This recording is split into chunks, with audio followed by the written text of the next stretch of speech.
Hay secretos en la historia que parecen imposibles, historias que se mencionan en voz baja, entre los márgenes de los antiguos cronistas, como si su sola mención fuera un acto de profanación. Uno de esos secretos es este: el último inca, Atahualpa, habría tenido 5.000 esposas. Sí, 5.000.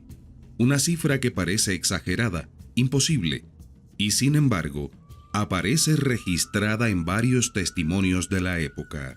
Como era costumbre entre los soberanos del Tahuantinsuyo y también entre las monarquías de otras civilizaciones antiguas, la poligamia no solo era aceptada, sino símbolo de poder.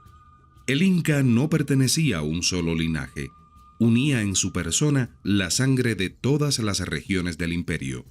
Cada esposa era un lazo político, un pacto con un ayllu, un gesto de dominio. El fraile Martín de Murúa escribió que Atahualpa tenía consigo en Cajamarca alrededor de 5.000 mujeres. Otro cronista, Fernández de Oviedo, reduce la cifra a 4.000, pero coincide en lo mismo. Atahualpa no estaba solo. A su alrededor se movía un universo femenino formado por esposas, concubinas, acyacunas, mamacunas y sirvientas. Era literalmente un imperio dentro del imperio. Muchas de ellas acompañaron al Inca hasta Cajamarca y estuvieron presentes incluso durante su prisión. Otras permanecieron en Quito y algunas más en el Cusco.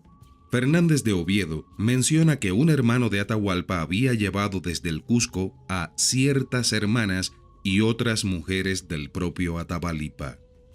El detalle es importante, porque entre sus esposas, según dicen los cronistas, se encontraban también algunas de sus propias hermanas o medio hermanas. Esto más tarde sería utilizado como uno de los cargos morales para condenarlo: el pecado de la poligamia y del incesto. Si te parece interesante el tema de este video, nos ayudas mucho regalándonos un like y suscribiéndote al canal. Nada te cuesta, y para nosotros es muy importante para continuar produciendo contenido de valor como este video que has comenzado a ver. Si miramos hacia la historia y analizamos todas las voces, la verdad parece ser compleja.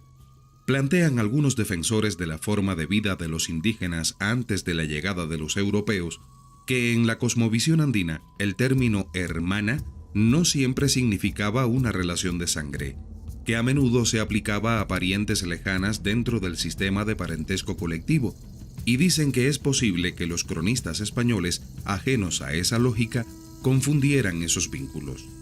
Tras su captura, a Atahualpa le fueron devueltas algunas de sus esposas y sirvientas que también habían sido apresadas, pero no todas corrieron la misma suerte. Otras quedaron en poder de los conquistadores. Los relatos más crueles dicen que le habían tomado sus mujeres y las repartieron en su presencia, usándolas en sus adulterios y en lo que les placía, según algunas crónicas. Imagina la escena: el inca prisionero, encadenado, viendo cómo sus mujeres eran entregadas como botín a sus captores. Y aún así, las que permanecieron con él conservaron algo de su antigua dignidad. Los testigos cuentan que eran tratadas con respeto por los demás indígenas. Por los señores principales y demás indios eran honradas y respetadas, que ningún cacique ni indio osaba mirarlas a la cara, y si alguno lo hacía, sería su fin. Entre las mujeres cercanas a Atahualpa, una figura destaca: doña Inés Yupanqui Huaylas, hija de Huayna Cápac y por tanto hermana del Inca. Ella fue más tarde la compañera de Francisco Pizarro, con quien tuvo 2 hijos, y según el historiador Luis Azuero, Inés Yupanqui Huaylas se casó en 1538 con don Francisco de Ampuero, quien años después sería regidor en Lima. Pedro Pizarro, primo del conquistador, dejó un testimonio curioso. Decía que Atahualpa no tenía consigo a todas sus esposas al mismo tiempo. Se servía de ellas por orden. Cada hermana lo atendía 8 o 10 días, acompañada de hijas de señores principales que la servían. Ningún hombre podía entrar donde él estuviera. Era un protocolo sagrado. Su harén, si puede llamarse así, recordaba al de los potentados orientales. Por eso, cuando fue capturado, Atahualpa se mostró tan receloso ante los españoles. Temía que ultrajaran a sus mujeres. Y de hecho ocurrió. Fernández de Oviedo relata un episodio en 1533. Un cristiano llamado Diego de Molina quiso casarse con una hermana del Inca. Atahualpa le respondió que no podía, porque era su mujer y su hermana. Aquella misma noche, estando el Inca preso, el hombre durmió con ella. Para un soldado español, poseer una mujer del Inca era un trofeo imposible. Para el intérprete Felipillo, un indígena de baja cuna que había ganado poder al lado de los conquistadores, lo era aún más. Y sin embargo, él también codició a una de ellas, Doña Angelina, conocida antes de su bautizo como Añas Yupanqui. Felipillo no solo la deseaba, también odiaba a Atahualpa. Los cronistas sostienen que por miedo a ser castigado por su atrevimiento, inventó mentiras ante los españoles, acusando al Inca de conspirar para alzarse en armas. Y esta, según algunos historiadores, fue una de las causas directas de su ejecución.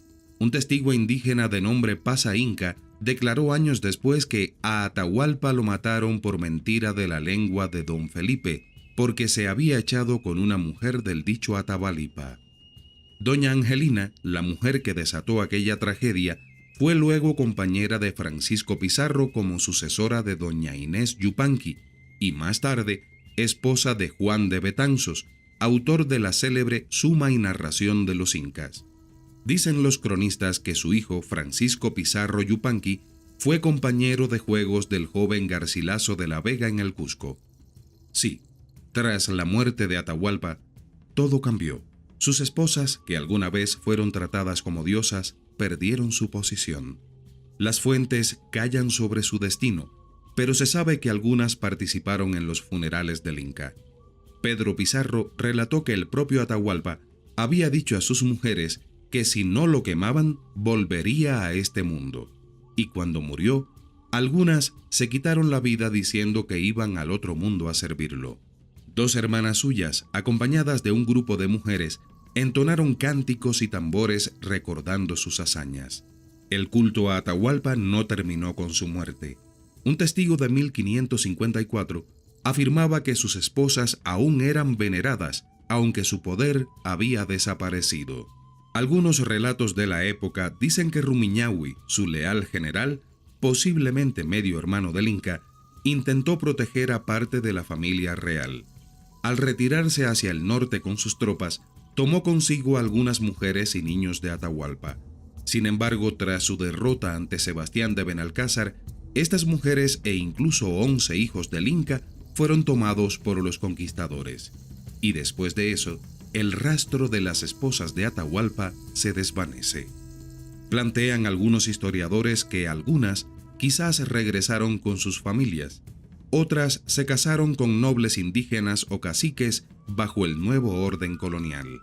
Las demás se perdieron en el anonimato del pueblo que alguna vez las veneró. Sus historias sencillamente se disolvieron en el silencio, como el eco de un imperio que se desmoronaba hasta desaparecer del todo. Y así, mientras los españoles escribían su versión de la conquista, las 5,000 esposas de Atahualpa, símbolo de poder, política, amor y tragedia, desaparecieron del relato oficial. Pero cada piedra de los Andes, cada mito, cada nombre olvidado, parece susurrar todavía algunas preguntas. ¿Es cierto que el llamado último Inca tuvo 5,000 esposas? ¿Podría haber existido una distorsión de la realidad por parte de los cronistas? ¿Conoces tú otras versiones de este tema? Te leo en los comentarios. Además, regálanos un like, suscríbete al canal y comparte este video en tus redes sociales. Pronto volvemos con más.